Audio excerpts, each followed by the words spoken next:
সকাল সকাল ঘুম থেকে উঠে পড়েছি। আর সকালবেলায় ঘুম থেকে উঠে দেখছি যে আজকেও না আকাশটা বেশ মেঘলা করে আছে। আসলে কদিন টানা এত বৃষ্টি হয়েছে যে বৃষ্টি আর ভালো লাগছে না। কিন্তু যাই হোক, সকালে দেখলাম বৃষ্টিটা হয়নি, কিন্তু আকাশে এখনও মেঘ আছে। আজকে মনে হয় বৃষ্টি হবে। আর আজকে বৃষ্টি না হলেও কাল পরশু করে বৃষ্টি হতেই পারে। আর এমনিতেও শুনছি যে আবার নাকি 1-2 দিন পর বৃষ্টি হওয়ার কথাও আছে। সে যাই হোক, বৃষ্টি হলেও তো আর কিছু করার নেই, কারণ প্রকৃতির ওপর কারো নিয়ন্ত্রণ থাকে না। তো দেখো, শুভ সকাল বন্ধুরা, কেমন আছো সবাই? আশা করি সবাই নিশ্চয়ই ভালো আছো, আর আমরাও বেশ ভালো আছি। আর এই যে সকালবেলায় ঘুম থেকে উঠেই একটু চা খেয়ে নিচ্ছিলাম, আর সকাল সকাল ফ্রেশও হয়ে গেছি। আর জানো তো, আজকে না অনেকটা তাড়াতাড়ি ঘুম থেকে উঠেছি। তো চলো, আমি মৌমিতা আজকে নতুন ভিডিওতে তোমাদের সবাইকে স্বাগত।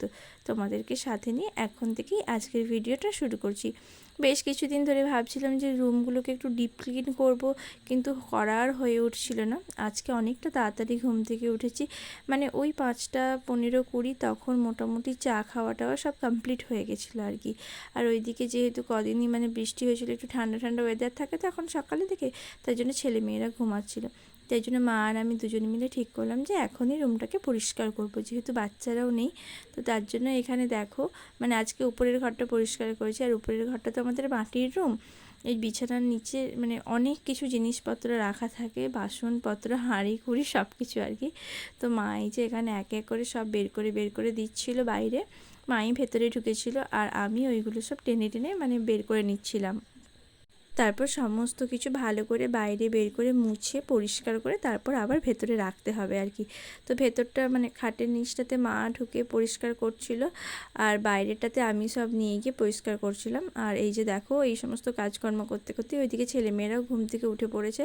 আর এখানে ছেলে এসেই আগে ঘরে ঢুকেছে, দিয়ে দেখছে একটা ঘটিও, তো বুঝতেই পারছিল না যে ওটা কি। প্রথমে হাঁড়ি এরকম মানে হাঁড়িই ভাবছিল, কিন্তু আমি ওকে বলছিলাম যে ওটা হাঁড়ি নয়, ওটা ঘটি। আর অবস্থাটা দেখো বিছানার কি হয়েছে, মানে যা কিছু খাটের নিচে ছিল, বিছানার নিচটা তো পরিষ্কার করা হয়েছে, তো কোথায় রাখবো, তাই জন্য সমস্ত কিছু বিছানার উপরেই চাপিয়ে দেওয়া হয়েছে। আর এই যে বাসনপত্র কিছু ছিল সেইগুলো সব বাইরে বের করে দিয়েছি, বাইরে মানে দুয়ারে বের করে দিয়েছি আর কি। যেহেতু মাটির রুম, আরশোলা, টিকটিকি এইগুলো তো কমন জিনিস, তো তার জন্যই ভালো করে মানে মেঝেটাকে ঝাঁট দিয়ে পরিষ্কার করে ওইখানে একটু স্প্রে করে দিচ্ছিলাম। তারপর ওইখানে আবার ভালো করে ওই প্লাস্টিকের টুকরো আর পেপার পেতে সমস্ত জিনিসপত্র আবার রাখা হচ্ছে আর কি। আর এই যে এখানে দেখো, মা নিচটা ভালো করে ঝেড়ে পরিষ্কার করে দিয়েছে।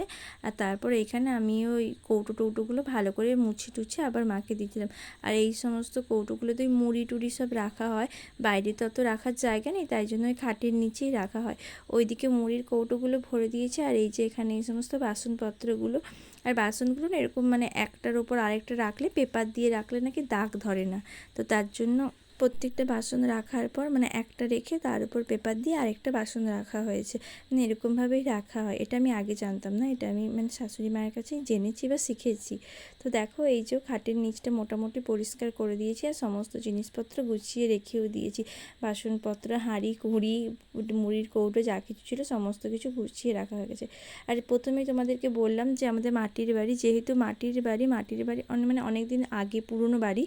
তো ওই পুরনো বাড়িতে যেরকম হয়, পেছনের দিকে জানালার কাছেও না বেশ অনেকটা জায়গা থাকে। এখনকার দিনে পাকার বাড়িতে বক্স জানালা যেমন হয়, ওই রকম টাইপের।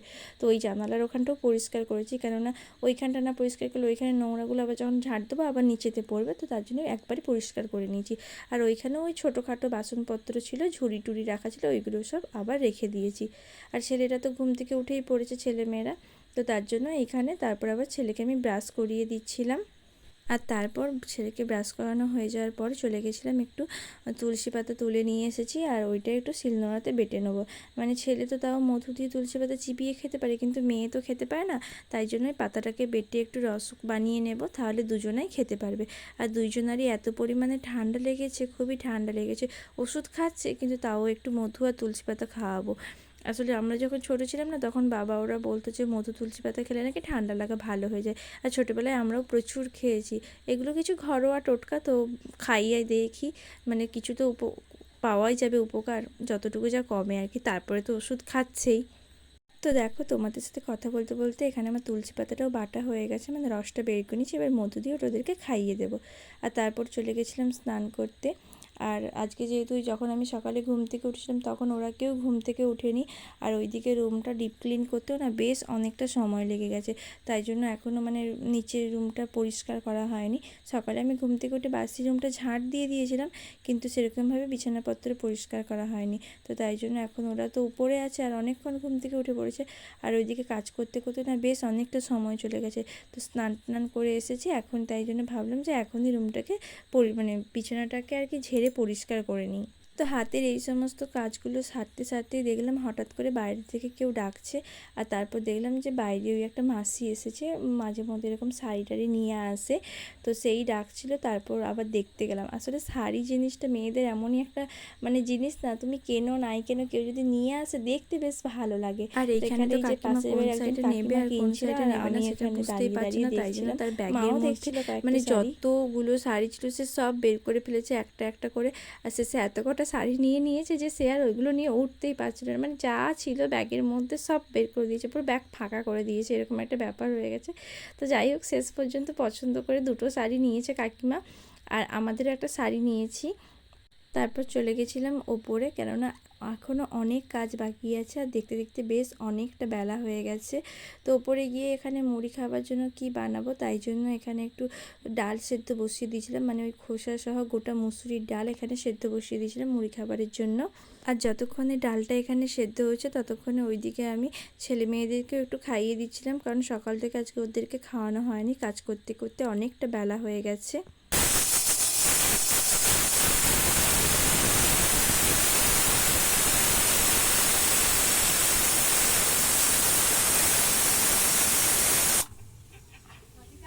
আর ওইদিকে যতক্ষণে ডালটা সেদ্ধ হচ্ছে ততক্ষণে এখানে আমি জামা কাপড়গুলো মিলে নিচ্ছি, কারণ কদিন এত পরিমাণে বৃষ্টি হয়েছে, রোজই কাছাকাছি করতাম, কিছুই জমিয়ে রাখতাম না, কিন্তু তারপরেও অনেক কিছু জামা কাপড়ই মানে আজকে ধোয়া হয়েছে। অনেক কিছু বলতে বাচ্চাদেরই জামা কাপড় আর কি, আর বাচ্চাদের কি বলতো 1-2 সেটে তো বাচ্চাদের হয় না, 4-5 সেট কি তারও বেশিই লাগে। আর ওদের মানে ওরা বাচ্চা, ওরা তো আর অত জানে না, ওরা নোংরা টোংরা তো করবেই, তো তার জন্যই মানে প্রতিদিন এত এত কাচার হয়। তো বৃষ্টি হলে না আমার মেলার আর জামা কাপড় শুকনো করার খুব অসুবিধে হয়, তো তার জন্য এখানে আমি জামা কাপড়গুলো মিলে দিচ্ছিলাম, যে কারণে আজকেও মেঘ করেছে, যদি বৃষ্টি হয় পরে আর শুকনো হবে না, তো তাই জন্য এখানে চটপট জামা কাপড়গুলো যেগুলো কাছাকাছি করেছিলাম সেইগুলো সব ভালো করে মিলে দিচ্ছি।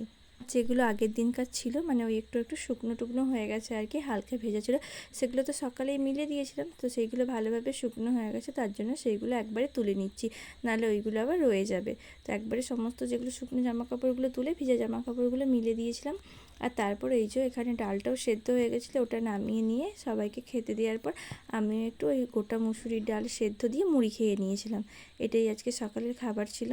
তো মুড়ি টুড়ি খাওয়ার পর তারপরে আবার ওইদিকে ছেলে মেয়েদেরকে স্নান করাতে গেছিলাম, তো ওদের জন্য আজকে ওই লাল বাসক পাতা, লেবু পাতা আর পেয়ারা দিয়ে একটু জল বানিয়েছিলাম, ওই জলটা দিয়েই ওদেরকে স্নান করালাম।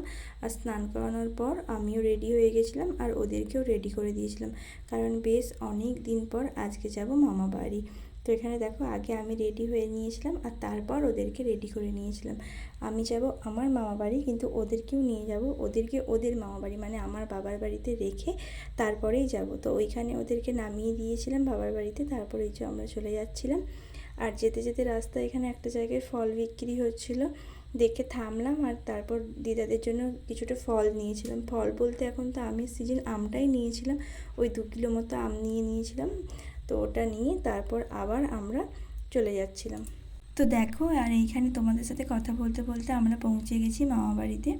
আর এই যে হলো আমাদের মামা মানে আমার মামা বাড়ি। আজকে আমরা আমার মামা বাড়িতে এসেছিলাম, তো বেশ অনেক দিন পর মামা বাড়ি আসলাম, আর অনেক দিন আসাও হয় না, বিয়ের পর তো সেরকম আসাই হয়নি, 2-1বার এসেছি।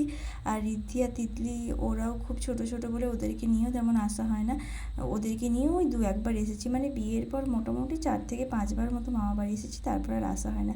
আর এসেছি বলে দিদা দাদু মামা সবাই খুব খুশি হয়েছিল। আর বর্ষার দিন মাঝে মধ্যে বৃষ্টি হচ্ছিলো, তো তাই বাচ্চাদেরকে নিয়ে আসিনি। আর আসার পর দিদা দাদুর সাথে একটু কথা টথা বলার পর এই যে এখানে খাওয়া দাওয়া করে নিচ্ছিলো। আর দিদা কত কিছু রান্না করেছে দেখো, এখানে ভাত, বেগুন ভাজা, তারপর চিচিঙ্গার পোস্ত, চালতা দিয়ে ডাল, আর তার সাথে ছিল একটু চিকেন কষা, অনেক কিছু রান্না করেছিল আমাদের জন্য। তো সমস্ত কিছু মানে খাওয়া দাওয়া করার পর একটু চলে গেছিলাম ঘুরতে নিচে বাগানেতে। দেখো এখন এখন মানে এইখানে আমি নিচে এসেছি, আর কত মানে লেবু হয়েছে, এগুলো সব মৌসুম্বি লেবুর গাছ। এই যে দেখো কত লেবু হয়েছে, প্রচুর প্রচুর লেবু হয়েছে গাছের মধ্যে। কতটা কি দেখা যাচ্ছে আমি কি জানি না। তোমাদেরকে আমি ব্যাক ক্যামেরা করে দেখাচ্ছি। দেখো প্রচুর লেবু ধরেছে ভেতরে ভেতরে, এই যে মানে একদম অনেক অনেক লেবু ধরেছে। এখনও খুব সম্ভবত পাকেনি লেবুগুলো, কেন আরও বাড়বে।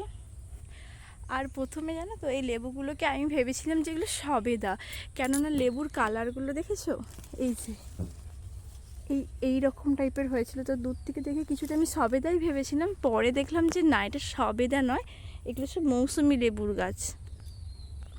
প্রচুর লেবু ধরেছে, প্রচুর লেবু। এই দেখো কত লেবু হয়েছে। আর এই যে একটা পেয়ারা গাছ আছে, পেয়ারা গাছেও প্রচুর পেয়ারা হয়েছে। একটা না, দুটো পেয়ারা গাছ আছে। তো এই যে এইখানে একটা পেয়ারা গাছ, আর ওই যে ওইখানে একটা পেয়ারা গাছ আছে। ওই গাছটাতে তাও তুলনামূলক কম হয়েছে, কিন্তু এই গাছটাতে প্রচুর পেয়ারা হয়েছে। আর এই যে দেখো মানে এই যে দেখতে পেয়েছো কত পেয়ারা হয়েছে, একদম ভর্তি। আর এই দিকটা তো আরও অনেক অনেক বেশি হয়েছে। এই যে দেখা যাচ্ছে কতটা কি বুঝতে পারছি না, প্রচুর পরিমাণে পেয়ারা হয়েছে। আর পেয়ারাগুলো না মানে খাওয়ার মতো হয়ে গেছে। তো আমি একটা পারবো এখন, কিন্তু আমার হাতটা যাচ্ছে না। এই দেখো খাওয়ার মতো হয়ে গেছে একদম। একটা কাঁঠাল গাছ, দেখো কাঁঠাল দেখেছো কি বড় বড় কাঁঠাল, আর কত কাঁঠাল হয়েছে, একদম মানে লাইন দিয়ে হয়ে গেছে যাকে বলে, স্টেপ বাই স্টেপ, ওপর তার নিচ তার নিচ তার নিচ, ব্যাস একদম। এই দেখো কতটা দূর, মানে হাত বাড়িয়ে পারা যাবে কাঁঠালগুলো, এতটা সামনে সামনে হয়েছে। ওপরের দিকেও ছিল কিন্তু এখন আর নেই, ওপরেরগুলো সব ওই এঁচোড়ের সময় কাটা হয়ে গেছে। কারণ কাঁঠাল হয়ে গেলে মানে পেকে গেলে তখন অনেকটা উঁচু থেকে পারলে নিচে পড়লে ফেটেও যাবে, আর অত উঁচুতে মানে পাড়াটা খুব মুশকিল, তাই ওপরেরগুলো আগেই পাড়া হয়ে গেছে। আর নিচেরগুলো রেখে দিয়েছিল। আর নিচেরগুলো দেখো মানে আমি একটু দূর থেকে দেখাচ্ছি, এই দেখো মানে এতটুকু ডিস্টেন্স, হাত বাড়ালে পারা যাবে এইরকম অবস্থা। যদি আমি নিজে হাতে ফোনটা ধরে ভিডিও করছি তাই জন্য আমি দেখাতে পারছি না, কিন্তু আমার যদি ক্যামেরা ধরার মতো কেউ থাকতো আমি ওইখানে দাঁড়িয়ে হাত বাড়িয়ে তোমাদেরকে দেখাতাম যে কতটা নিচ থেকে মানে নিচে হয়েছে, হাত বাড়িয়ে কীরকমভাবে পারা যায় জিনিসগুলো। আর তারপর বাড়ি ফেরার পথে একটু মিও আমরাতে ঢুকেছিলাম, কারণ বেশ কিছুদিন ধরে ছেলে পিৎজা খেতে চাইছিল। তো তার জন্য এখানে ঢুকেছিলাম, মানে আমি বাইরে দাঁড়িয়েছিলাম, হাজব্যান্ড গেছিলো। তো এখান থেকে মিও আমরে থেকে একটু ছেলের জন্য পিৎজা নিয়েছি, ও ছোটো দেখেই নিয়েছি, কেননা বেশি বড় নিলে খাবে কি খাবে না ও তো আর সেটা জানি না। তো তার জন্য এখানে 5টা মতো চিকেন প্যাটিস নিয়েছিলাম, আর ওই একটা ছোটো দেখে পিৎজা নিয়েছিলাম। তো ওটা নিয়েই আমরা বাড়ি চলে এসেছিলাম। আর এখানে তিতলি তো বারবার খুলে দেখার চেষ্টা করছে কী আছে, প্রথমবার তো তাই খুব এক্সাইটেড। তো আজকের মতো ভিডিওটা এতটুকুই। আজকের ভিডিওটা তোমাদের কেমন লাগলো কমেন্ট করে অবশ্যই জানিও, আর ভালো লাগলে একটা লাইক করে দিও। আর তোমরা সবাই ভালো থেকো, সুস্থ থেকো, সাবধানে থেকো। ধন্যবাদ, টাটা সবাইকে, ভালো থেকো।